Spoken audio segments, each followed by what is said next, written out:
Hello everyone, my name's Iman. Welcome back to my YouTube channel. In today's video, we're going to start with a quick review of some important thermodynamic concepts, and then we're going to discuss the Clausius Clapeyron equation. Some of this is going to be review from General Chemistry 1, but it'll really set us up for success as we enter General Chemistry 2. We're going to start with internal energy. Internal energy is the total energy of a system, and that includes both kinetic energy from the motion of particles and potential energy from interactions. The change in internal energy, delta U, it comes from two contributions: heat, which is denoted lowercase q, and work, which is denoted lowercase w. In words, the change in internal energy equals heat plus work. Now, most of the chemical reactions we deal with, they occur at constant pressure. So instead of tracking internal energy directly, we often use enthalpy. Enthalpy reflects the heat exchanged under constant pressure. If the change in enthalpy, delta H, is positive, then the process is endothermic and heat is absorbed. If delta H is negative, then the process is exothermic and heat is released. Next is entropy. Entropy measures disorder, or more rigorously, the number of microstates available to a system. When delta S is positive, the system becomes more disordered. So for example, going from solid to liquid to gas, that's going to result in a positive delta S. When delta S is negative, the system becomes more ordered. This is the case when you go from gas to liquid to solid. And this makes sense if we think about each phase of matter. Why? Well, because particles in a solid, they vibrate around fixed positions. In a liquid, they can translate and flow. And in a gas, they occupy a huge volume and they explore far more positions and orientations. And more freedom of motion means more microstates and therefore higher entropy. These ideas, enthalpy and entropy, they come together in Gibbs free energy, which predicts spontaneity. The change in free energy, delta G, that's going to be equal to the change in enthalpy minus the temperature multiplied by the change in entropy. If delta G is negative, then the process is spontaneous. Now, as a reminder, a spontaneous reaction is a reaction that occurs in a given set of conditions without intervention. So a spontaneous reaction is going to proceed to completion without any outside help. Just because a reaction is spontaneous, it does not automatically imply that these reactions occur instantaneously. So that's an important distinction to make. Now, if delta G is positive, the process is non-spontaneous. And if delta G equals 0, then the system is at equilibrium. Now, let's connect this framework to phase changes. For a phase change, the sign of delta H reflects whether intermolecular forces are broken or formed. So moving from solid to liquid to gas, that's going to require breaking intermolecular forces. So delta H is going to be positive. Going in the reverse direction, from gas to liquid to solid, that involves forming intermolecular forces. So delta H is going to be negative. Entropy follows the same logic. As particles gain freedom of movement in transitions, like melting or vaporization, delta S is going to be positive. And as particles lose freedom of movement, such as in freezing, delta S is negative. Finally, let's look at how spontaneity depends on temperature. So the combination of delta H and delta S, that determines whether a process is favorable under different conditions. Temperature is a really important factor in that as well. So if both delta H and delta S are positive, then the process is only spontaneous at high temperatures where the entropy term dominates. If delta H is positive and delta S is negative, then the process is non-spontaneous at all temperatures. If delta H is negative and delta S is positive, then the process is spontaneous at all temperatures. And if both delta H and delta S are negative, then the process is only spontaneous at low temperatures where the enthalpy contribution favors the reaction. And this is going to make more sense when we review transition temperature, but right now let's pause for a quick concept check. The question is, what are the signs of delta G, delta H, and delta S for water condensing at 105 degrees Celsius? We are going to think through this step by step. Condensation. This is the phase change from gas to liquid. When gas particles condense, intramolecular forces, they're going to be formed. And forming those interactions releases heat. So the change in enthalpy, delta H, is going to be negative. At the same time, the molecules are going to lose freedom of motion when they go from gas into liquid. So entropy decreases. That means delta S is also negative. Now we look at free energy, delta G. We know that water normally condenses below 100 degrees Celsius at atmospheric pressure. So naturally, below 100 degrees, water is liquid, and above 100 degrees, it's a gas, aka water vapor. So then at 105 degrees, which is above the boiling point, condensation is not favorable. And that tells us that delta G must be positive, and the process is non-spontaneous under those conditions. So altogether, the signs are delta G is positive, delta H is negative, and delta S is negative. Our next topic of review is going to be transition temperature. So at this temperature, the transition temperature, the change in free energy delta G is going to be equal to 0. That makes sense because at the exact point of a phase change or equilibrium between two phases, the system is not driving forward spontaneously in either direction. So then if we set delta G equal to 0 in the free energy equation, we get that 0 equals delta H minus T times delta S. Then we're going to rearrange that to solve for temperature. And what we get is that temperature equals delta H divided by delta S. So the transition temperature is simply the ratio of the enthalpy change to the entropy change.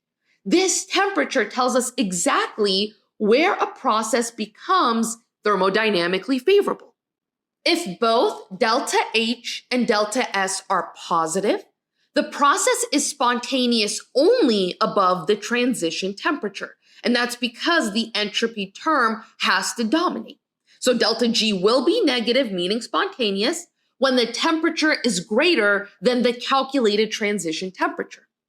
If both are negative, then the process is spontaneous below the transition temperature because the enthalpy term dominates. So delta G will be negative, meaning spontaneous, when the temperature is lower than the calculated transition temperature. Now, what if delta H and delta S have opposite signs? Then there are two different cases here. Negative delta H with a positive delta S is going to be spontaneous at all temperatures. And a positive delta H with a negative delta S is going to be non-spontaneous at all temperatures. Keeping that in mind, let's check our understanding with a couple of practice problems. This first question says, if the enthalpy change for boiling water is 41 kilojoules, and the delta S, the change in entropy, is 111 joules per Kelvin, what is the boiling point of water? To solve this, remember that at the boiling point, which is a phase transition, delta G equals 0. That means the temperature is equal to delta H divided by delta S. First thing we need to do is make sure our units match. Delta H is given to us in kilojoules, but delta S is given to us in joules per Kelvin. Let's go ahead and convert delta H from kilojoules to joules. 41 kilojoules is equal to 41,000 joules.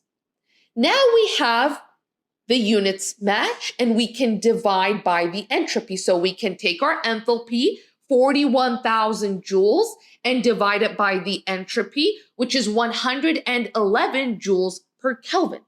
Our units for energy, joules, cancel out, and we're going to get our final answer in units of Kelvin.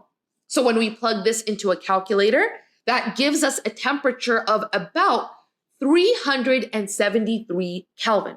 Now, if you want to get this temperature in units of Celsius, it's a very easy conversion. Converting from Kelvin to Celsius, we just subtract approximately 273. That gives us 100 degrees Celsius. That's exactly the normal boiling point of water. So yay, we did this successfully. The next question is for the combustion of hydrogen below. Why does a hydrogen balloon stop exploding at 5,500 Kelvin? Let's begin with reading each of the answer choices. A says, that makes no sense. Hydrogen balloons should explode even more readily at higher temperatures. B says, combustion of hydrogen gas has a negative entropy and therefore an upper limit for the temperature at which it can react correctly.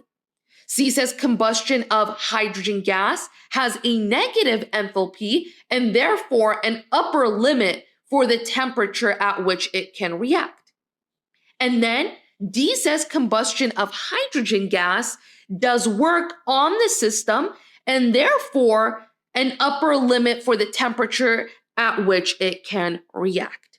Okay, for the problem, we're given the balanced reaction, which is 2 molecules of hydrogen gas. Those react with 1 molecule of oxygen gas to form 2 molecules of water vapor. Let's start with thinking carefully about entropy. On the left side, we start with 3 moles of gas, 2 from the hydrogen gas and 1 from the oxygen gas. On the right side, on the product side, we have 2 moles of gas. So during the reaction, the number of gas particles decreases. In General Chemistry 1, we said that a decrease in the number of gas particles means the disorder of the system decreases. So that's going to tell us that the entropy change, delta S, is negative.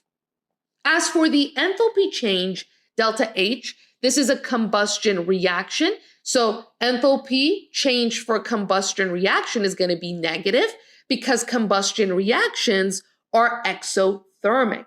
Energy is released when water forms. So at low and moderate temperatures, this negative enthalpy is going to dominate and the reaction is spontaneous. Okay, let's piece this together by then writing out our Gibbs free energy equation. Delta G is equal to delta H minus T multiplied by delta S. And now let's think about temperature's role in all of this. At very high temperatures, the negative entropy term multiplied by temperature, it begins to outweigh the enthalpy term. If delta S is negative, increasing temperature makes the negative T delta S term large and positive, which can eventually push delta G above 0 and makes it positive. A positive delta G means that the reaction becomes non-spontaneous. So, in order for delta G to be negative and for the reaction to be spontaneous, temperature needs to be low.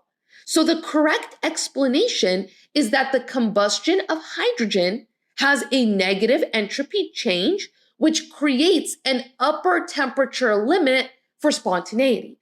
And that matches answer choice B.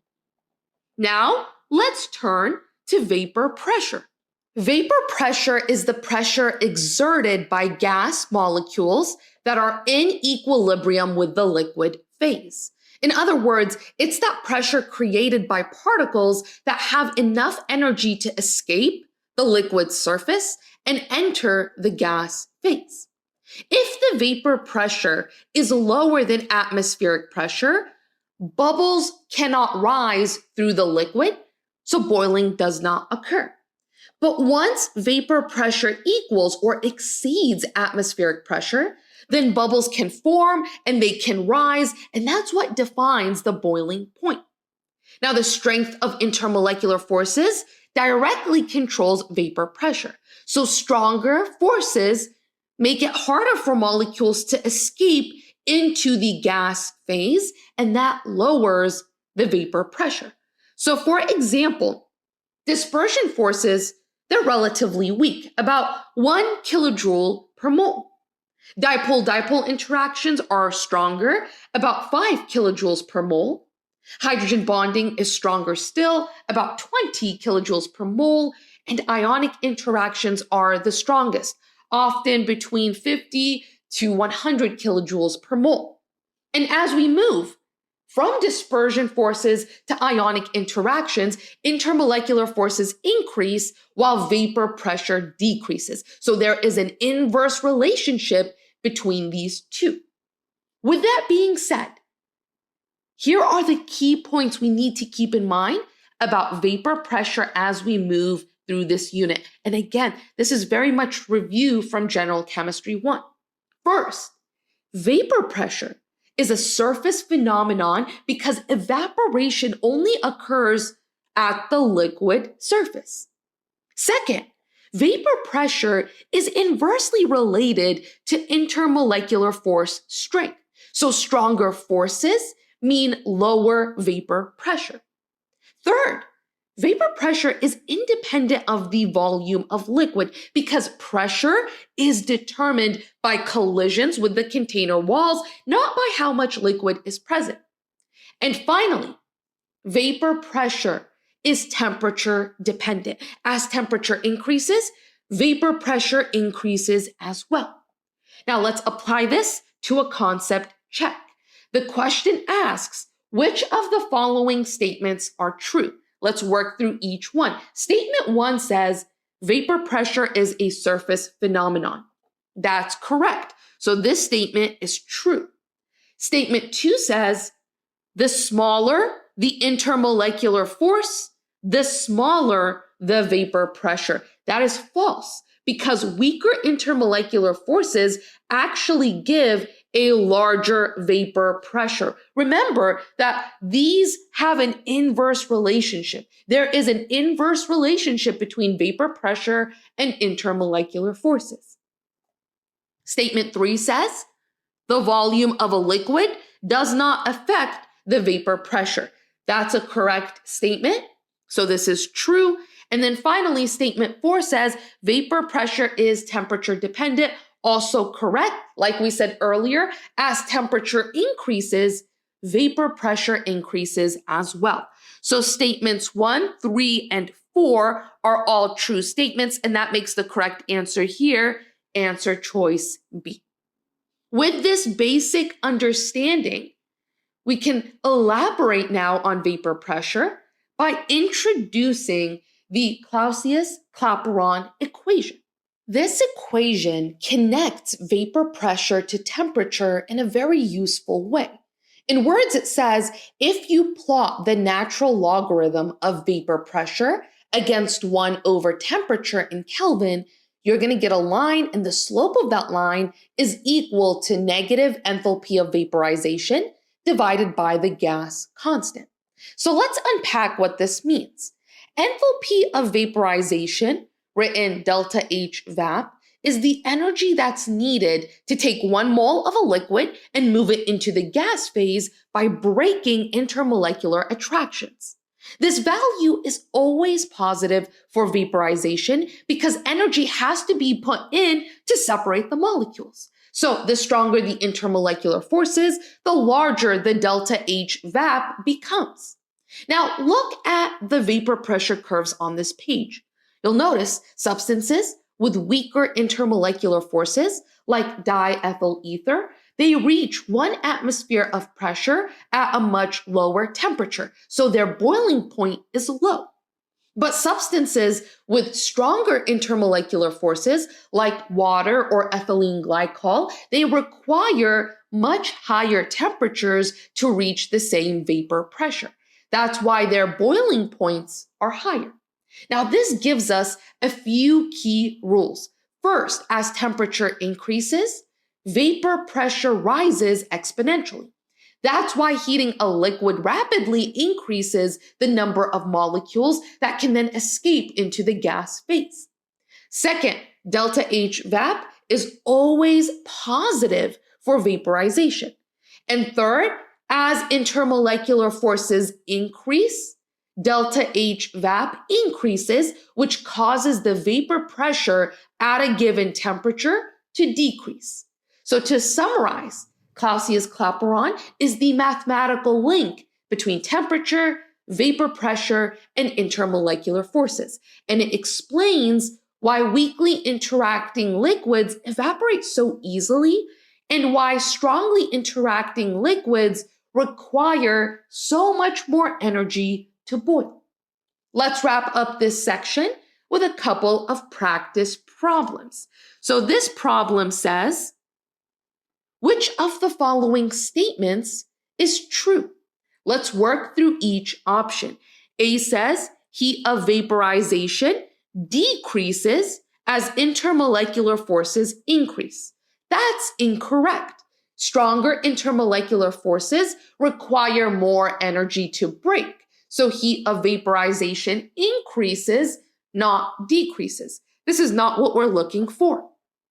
B says heat of vaporization is exothermic as it describes the phase change of gas to liquid. This is misleading because when we talk about delta H vap, we're always referring to liquid going to gas. That process is endothermic, not exothermic. Also not what we're looking for. C says vapor pressure is a bulk phenomenon. That's not true either. Vapor pressure is a surface phenomenon because evaporation only happens at the liquid surface. So also not true. We reach our final option. Option D says the Clausius Clapeyron equation assumes equilibrium between the liquid and the gas phases of a substance. This is correct. Vapor pressure is only well defined at equilibrium, and the derivation of our Clausius Clapeyron equation depends on that condition. So the correct answer here is going to be D.